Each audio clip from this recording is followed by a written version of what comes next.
Hey everybody, if this display of color doesn't get you excited about Coleus, I don't know what will.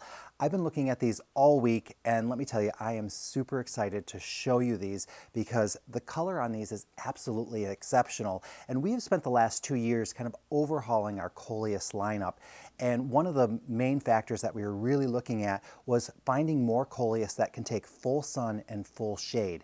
That makes them really versatile, so you can plant them just about anywhere in the yard and you don't have to worry about them. So we went through, and basically all the varieties you see here can take full sun or full shade, except for this one right here in the front. This one is called Great Falls Yosemite, and it's got that beautiful golden green color. It's a trailing variety, so it cascades over the edge of containers, and it's the only variety of Coleus that we carry that isn't rated for full sun. It does well in bright sunny locations, but you might find that it will suffer in a really hot sunny location. But usually, if it is in a mixed container, the other plants will give it enough protection that it still does pretty well, but you will have to keep an eye on this one. Next to it is Burgundy Wedding Train with that beautiful dark center. This is another trailing variety. This one is quite a bit more vigorous than the Yosemite, so you may find yourself pinching it off if it's getting bigger than you like, and you can do that either with snips or just with your fingers. Coleus tends to respond pretty well to that kind of pinching.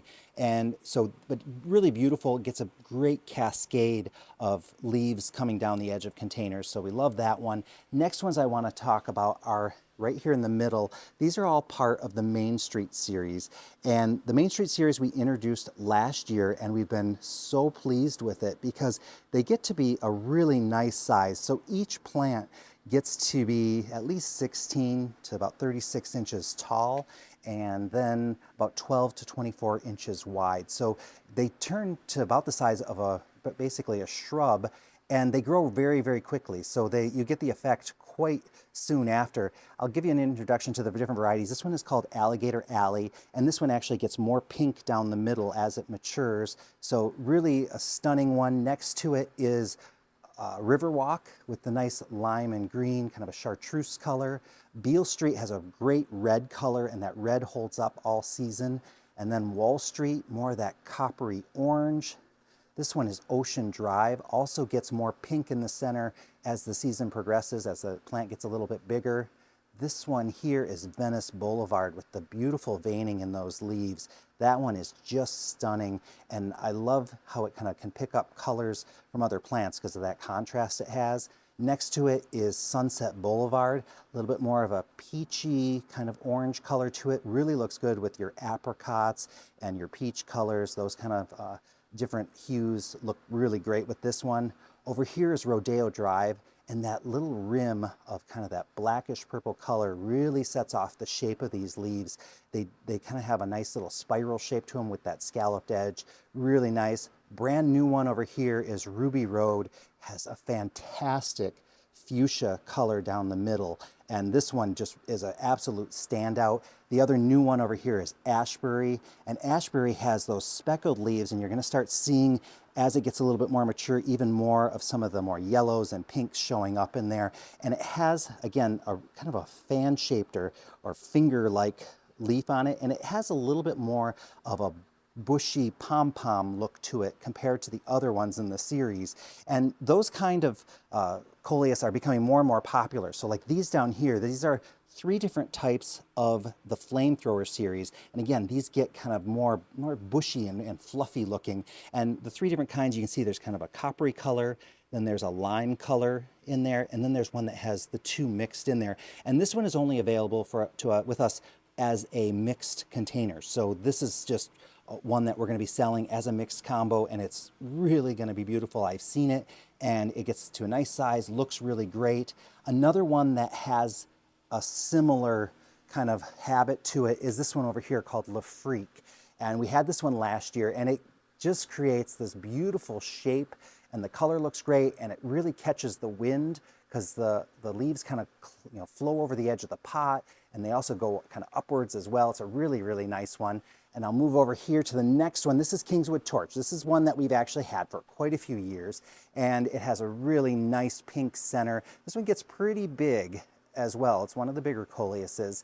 And then these last 4 are the ones I'm extremely excited to tell you about. It's the Under the Sea series, and this is a relatively new series that we're carrying. So this one over here is called Bonefish, and look at the leaves on those. So not only does it have that nice chartreuse edge with that kind of purpley red center, but look at the shape of those leaves. It really does kind of look like fish bones in there. So really stunning.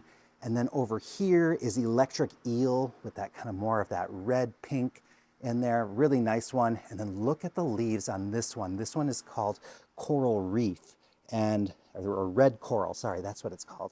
Look at that. That is such a unique one, as is the one next to it called Barracuda. And look at the kind of speckling and variety of colors on there. Now these don't get quite as big as the Main Street series. You're going to find that they get more 18 to 24 high and wide. So we're really curious to see how those are going to look in containers, because those colors and those leaf shapes are extremely unusual. As a general rule, Coleus like their soil consistently moist, so they don't like really dry spells, and that's especially true if you have them out in full sun. You don't want them to really dry out. They're going to want that little bit of extra water, but Coleus also don't like to be sitting in water or really, really damp areas. They are prone to like fungal type diseases or root rot if it's too damp for them. So you just got to watch out for that. We have more of a problem with that in the greenhouse if we don't keep a fan on them and the air isn't circulating. Then we run into problems with the moisture.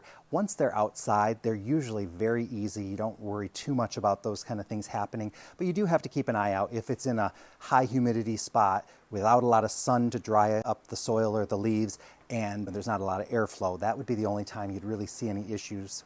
We fertilize our Coleus the same way we fertilize all our other plants. We just use our water-soluble fertilizer with them, and that seems to do the trick. Now, if you do think your Coleus are a little sluggish, you can give them a fertilizer that maybe has a higher first number, which is the nitrogen, and that encourages more leaf growth, and that's what you want with Coleus, is those really healthy leaves. Now, Coleus do produce a flower, at least some of them do. Most of the newer varieties produce it very late in the season. It's not a real showy flower. If I see flowers starting to form before Labor Day, I usually just pinch them off, because with some varieties, once they start to flower, then they start to languish a little bit because they kind of go to seed. So I like to just pinch them off just to make sure it keeps them kind of going and going, and they will produce more flowers shortly thereafter. So you still get to enjoy them, but usually I don't like to see the flowers until we're well into September and it's kind of the end of the season. I must admit, I do find Coleus to be one of the most underutilized plants in the garden, so I encourage you to take a look at different varieties of Coleus. Remember to look at the sun versus shade, because some varieties won't be full sun, and so you want to be careful of that. And then pick one that's going to be the right size, because in addition to the varieties I showed you here, we do also have the Color Blaze Albrighto, which is probably my favorite Coleus ever, and that one gets even larger than the Main Street series. And then we also have the Color Blaze Mini Me Watermelon. That one is a little smaller than the Color Blaze, but that's another one of those kind of more flamey, poofy ones, absolutely gorgeous. And as you're out and about, you may find varieties that are micro Coleuses, which are actually very tiny ones. So they kind of run from the very small to the very large. So there's a really wide range in the Coleuses, lots for you to choose from.